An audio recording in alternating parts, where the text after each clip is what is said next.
Hi guys, welcome back to this My Story Kingdom YouTube channel. This is our story number 67. आज जो हम story read करेंगे वो है The Ass and His Purchaser, एक गधा और उसका खरीदने वाला। तो काफ़ी इंटरेस्टिंग स्टोरी है। वीडियो पसंद आए तो कमेंट करना, चैनल पर न्यू है तो सब्सक्राइब कर लें, क्योंकि हम लोग इस चैनल पर इम्प्रूव करते हैं अपनी इंग्लिश को थ्रू स्टोरी रीडिंग। तो शुरू करते हैं आज की इस स्टोरी को।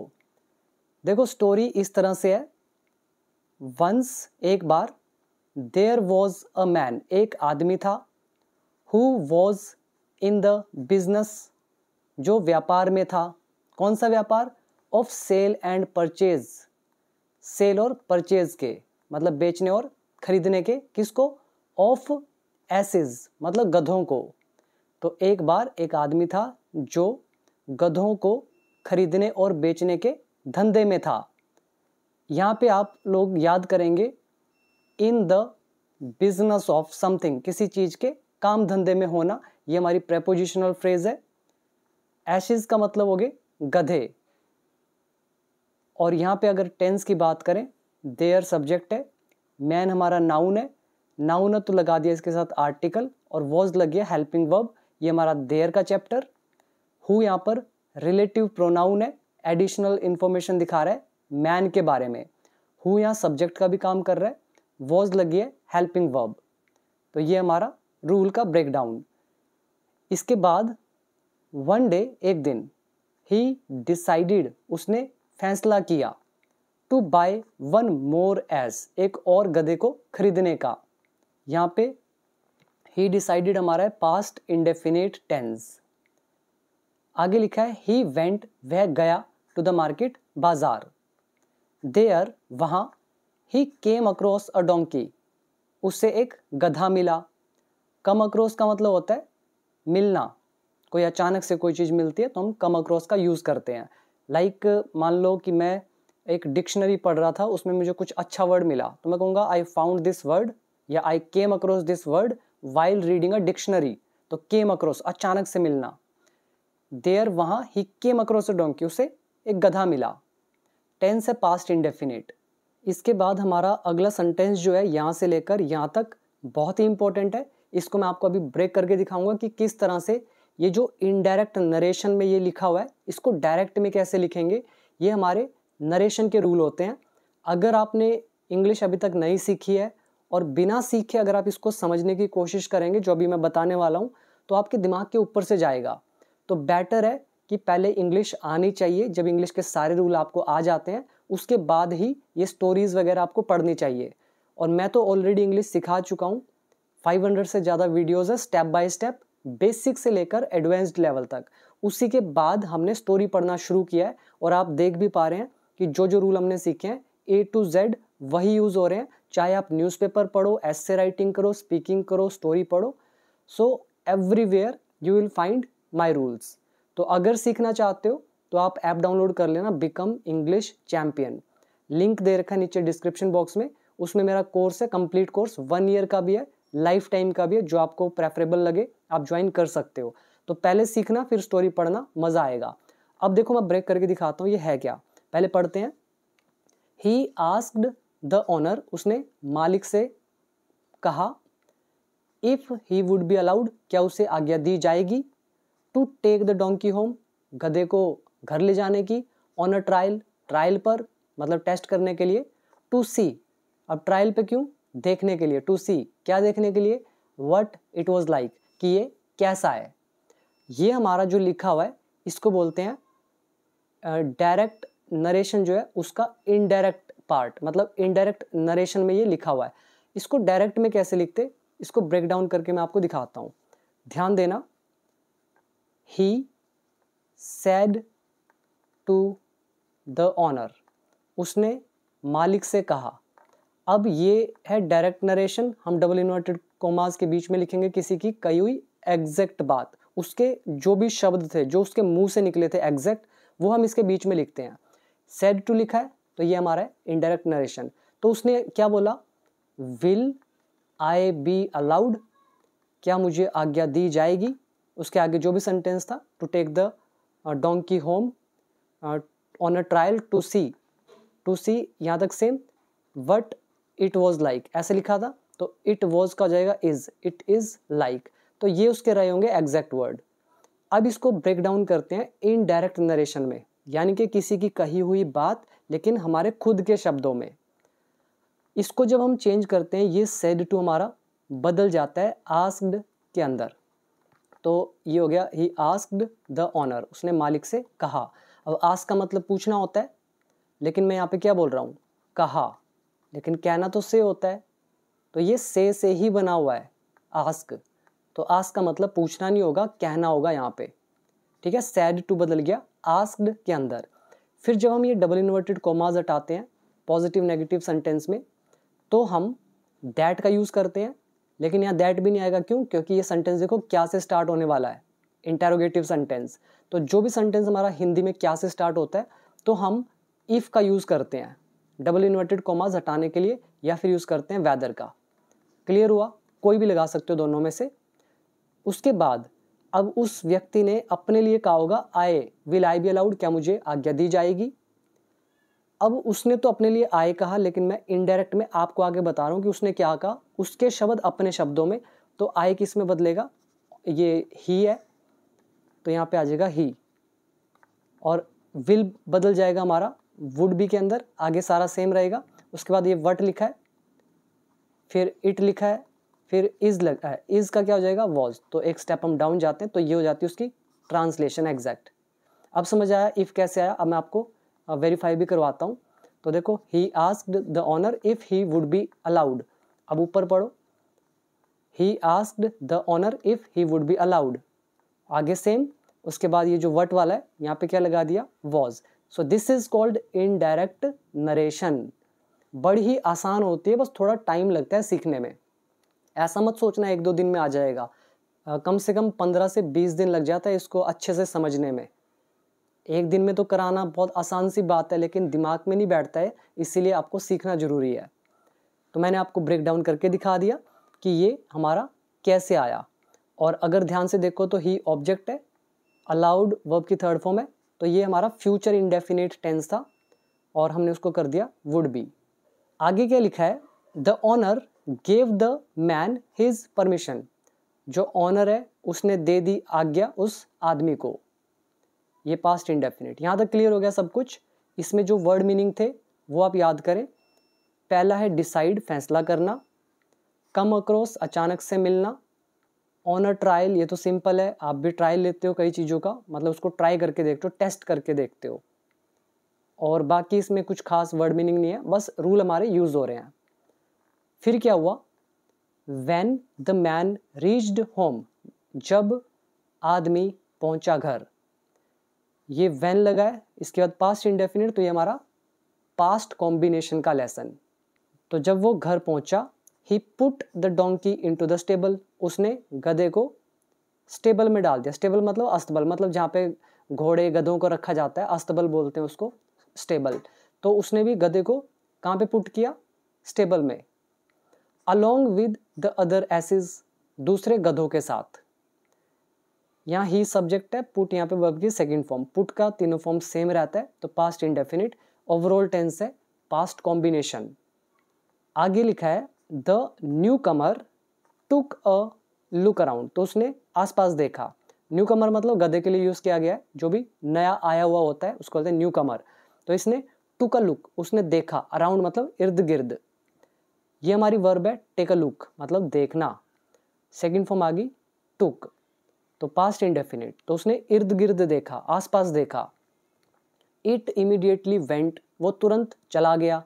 एंड चोज अ प्लेस, और एक जगह चुन ली। Next to the laziest and the greediest ass, जो कह रहे हैं गधा है कैसा है, लेजिएस्ट सबसे आलसी, और ग्रीडिएस्ट मतलब सबसे लालची। और नेक्स्ट टू का मतलब होता है बगल में। नेक्स्ट टू हमारी प्रेपोजिशन है, और प्रेपोजिशन के 15 पार्ट हैं। वीडियो नंबर 167 से लेकर 182 तक ये सारी वीडियोस देखना। ये नेक्स्ट टू भी आपको उसमें मिलेगा विद सो मेनी एग्जाम्पल्स। तो इट इमीडिएटली वेंट, वो तुरंत गया। और चोज अ प्लेस, और उसने एक जगह चुन ली।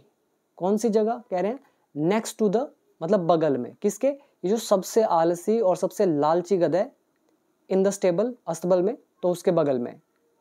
यहाँ पर लेजी हमारा एडजेक्टिव है। लेजी का सुपरलेटिव डिग्री होता है लेजीएस्ट, मतलब सबसे, और सुपरलेटिव डिग्री के साथ द का यूज किया जाता है। ऐसे ग्रीडी, ग्रीडियर, ग्रीडिएस्ट, तो ये हमारा भी सुपरलेटिव डिग्री है, इसके साथ भी लगा दिया द। तो ये लेसन है हमारा डिग्री ऑफ कंपैरिजन का। अब आप देख पा रहे हो, पहला पास्ट कॉम्बिनेशन, पास्ट इंडेफिनिट, यहाँ पे भी पास्ट इंडेफिनिट, साथ में हमारा डिग्री ऑफ कंपैरिजन का लेसन। तो ये सारे रूल्स की पावर है। स्टेबल हो गया अस्तबल, देन टुक अ लुक, देखना, नेक्स्ट टू इज बगल में, लेजीएस्ट सबसे आलसी, ग्रीडिएस्ट सबसे लालची। नेक्स्ट पैराग्राफ है, when the master saw this, जब मास्टर ने यह देखा, ही एट वंस, वह तुरंत, लेड इट मतलब ले गया उसे, and went to the market, और मार्केट चला गया। ये भी हमारा जो टेंस है that is past combination, when के साथ पास्ट इंडेफिनिट, देन बाद वाला सेंटेंस टेंस के अकॉर्डिंग। एट वंस का मतलब होता है तुरंत। लीड का सेकंड फॉर्म होता है लेड। लीड मतलब कोई चीज़ कहीं पर किसी को लेकर जाती है। ऐसे कह रहे हैं, जब मास्टर ने यह देखा, वह तुरंत ले गया उसे और चला गया मार्केट, मतलब उसे लेकर मार्केट चला गया, अगर एग्जैक्ट हिंदी चाहते हो तो, ठीक है। वह उसे तुरंत लेकर मार्केट चला गया। देयर, वहाँ, ही हैंडेड द डोंकी, उसने गधे को दे दिया, किसको दिया, टू इट्स ऑनर, उसके मालिक को। द ऑनर वॉज सरप्राइज्ड, मालिक हैरान था, टू सी देखकर, हिम बैक उसे वापस, तो मालिक उसे वापस देखकर सरप्राइज्ड था, आश्चर्यचकित था। सो सून, इतना जल्दी। क्लियर हो गया ये। सरप्राइज्ड यहाँ पे क्या है, adjective. The owner was surprised, वो आश्चर्यचकित था, टू सी देखकर उसे वापस, इतना जल्दी। ही आस्क्ड द मैन, उसने आदमी से पूछा। अब यहाँ पे देखो, यहाँ से यहाँ तक ये डबल इन्वर्टेड कॉमास में है, तो किसी के कहे हुए एग्जैक्ट वर्ड्स, और यहाँ पे आस्क्ड की जगह लिखना चाहिए सैड टू, बट स्टोरी में ऐसे ही लिखा था, तो फिर भी मैं आपको गलती बता रहा हूँ। आस्क्ड तब लिखते अगर इनडायरेक्ट नरेशन होता, अदरवाइज लिखते सैड टू द मैन। क्या उसने बोला, how come you tested my donkey so soon, कि तुमने इतना जल्दी मेरे गधे को कैसे टेस्ट कर लिया। अब आप सोच रहे होंगे कैसे कर लिया, तो ये ट्रांसलेशन कैसी है, how come did you test होना चाहिए, लेकिन यहाँ पे क्या है, हाउ कम उसके बाद पास्ट इंडेफिनिट। ये हमारा एक लेसन होता है हाउ कम का, जिसमें हम हैरानी से कोई चीज़ बोलते हैं, जैसे तुम यहाँ कैसे आना हुआ, how come you are here. तो ऐसी, how come you tested my donkey so soon, तुमने इतना जल्दी मेरे गधे को कैसे टेस्ट कर लिया। तो ये हमारा लेसन है हाउ कम का। और क्या बोला, आई नो, मैं जानता हूँ, दैट की यू लाइक्ड माई डोंकी, कि तुम्हें मेरा गधा पसंद था। तो ये थे उसके एग्जैक्ट वर्ड्स। अब आप इसमें देखो कौन कौन से रूल यूज हुए, यहाँ से लेकर यहाँ तक पास्ट कॉम्बिनेशन, फिर ही हैंडेड पास्ट इंडेफिनिट, ये हमारा नाउन एडजेक्टिव का चैप्टर। देन ये हमारा डायरेक्ट नरेशन, डायरेक्ट नरेशन के अंदर भी हाउ कम का लेसन, उसके बाद पास्ट इंडेफिनिट। तो ये हमारा पूरा पैराग्राफ। फिर क्या होता है, द मैन रिप्लाइड, आदमी ने रिप्लाई किया, जवाब दिया। अब यहाँ पे डबल इन्वर्टेड कॉमास, अब उस आदमी के एग्जैक्ट वर्ड क्या थे, I have been keeping donkeys, मैं गधों को रख रहा हूँ, फॉर अ लॉन्ग टाइम, लंबे समय से। यहाँ पर हैव बीन लगाए, कीप हमारी वर्ब की फर्स्ट फॉर्म है, आईएनजी लगा दिया। ये है हमारा प्रेजेंट परफेक्ट कंटिन्यूस टेंस, या कहो टाइम इन टेंस, ठीक है, टाइम इन टेंस। तो मैं लंबे समय से गधों को रख रहा हूँ। आई कैन ईजिली टेस्ट, मैं आसानी से टेस्ट कर सकता हूँ, weather a donkey is worth keeping और नॉट, कि गधा रखने लायक है भी कि नहीं। अब इसमें भी ध्यान दो, आई कैन टेस्ट, मैं टेस्ट कर सकता हूँ, ये आ गया हमारा प्रेजेंट एबिलिटी। फिर ये वेदर और का लेसन, ये देखो और लगा हुआ है, वेदर लगा हुआ है। जो अभी मैंने आपको नरेशन में बताया था इफ़ या वेदर, वो अलग है, ये वेदर अलग है। ये हमारा लेसन है वर्कबुक पार्ट 2 का, जिसमें हमारे वेदर के 2 केसेस होते हैं। इसकी हिंदी भी 2 निकलती हैं, एक चाहे या, दूसरा की या, ठीक है, दोनों याद रखना। एक होती है चाहे या, और एक निकलती है कि या। ये दो हिंदी होती है वेदर और की, तो ये हमारा सेकंड केस। तो कह रहे हैं कि मैं आसानी से टेस्ट कर सकता हूँ कि एक डोंकी वर्थ कीपिंग है भी कि नहीं, मतलब रखने लायक है भी कि नहीं। तो इस एक छोटे से सेंटेंस में यहाँ से यहाँ तक हमारे 3 रूल यूज हुए हैं। पहला कैन का लेसन, दूसरा वेदर का लेसन, और तीसरा वर्थ प्लस आईएनजी का लेसन। याद आया? वीडियो नंबर 301 या 302 है, आप चेक करना कोर्स के अंदर, तो आपको ये समझ में आएगा वर्थ और ये रूल कैसे लगा। इसके बाद आइए नेक्स्ट, फिर से डबल इन्वर्टेड कोमास लगे हैं यहाँ तक। So did you like it और नॉट, तुम्हें ये पसंद आया कि नहीं? आस्क्ड द डोंकी ओनर, गधे के मालिक ने पूछा। तो ये भी डायरेक्ट नरेशन, पास्ट इंडेफिनिट। फिर से डबल इन्वर्टेड कोमास लगे यहाँ से यहाँ तक। रिप्लाइड द मैन, अब आदमी ने रिप्लाई किया, I did not like it, मुझे ये पसंद नहीं आया, and I don't want to put it through my more test, और मैं जो मेरे टेस्ट हैं वो और इस पर नहीं करना चाहता। यहाँ पे देखो पुट थ्रू मतलब किसी को किसी चीज़ के बीच से गुजारना, और ये किस से गुजारने की बात कर रहा है? टेस्ट से, परीक्षा से। So I don't want to put it through any more test, और मतलब मैं इसकी परीक्षाएं नहीं लेना चाहता। तो ये कहा इस आदमी ने। आगे फिर से डबल इन्वर्टेड कॉमास लगे, तो ये भी इसी आदमी ने कहा, आई कुड सी, मैं देख सकता हूँ। यहाँ पे जो कुड है ये संभावना को दिखा रहा है, मैं देख सकता हूँ। वट सॉर्ट ऑफ बीस्ट मतलब किस तरह का जानवर, इट इज़ यह है, तो मैं देख सकता हूँ ये किस तरह का जानवर है। यहाँ तक क्लियर हो? I could see what sort of beast it is. अब इसमें ध्यान देना, ये जो लेसन है ना वट सॉर्ट ऑफ, ये भी हमने एक पूरा लेसन किया हुआ है। वीडियो नंबर मुझे याद नहीं है, 300 के आसपास ही है, तो इसको चेक करना।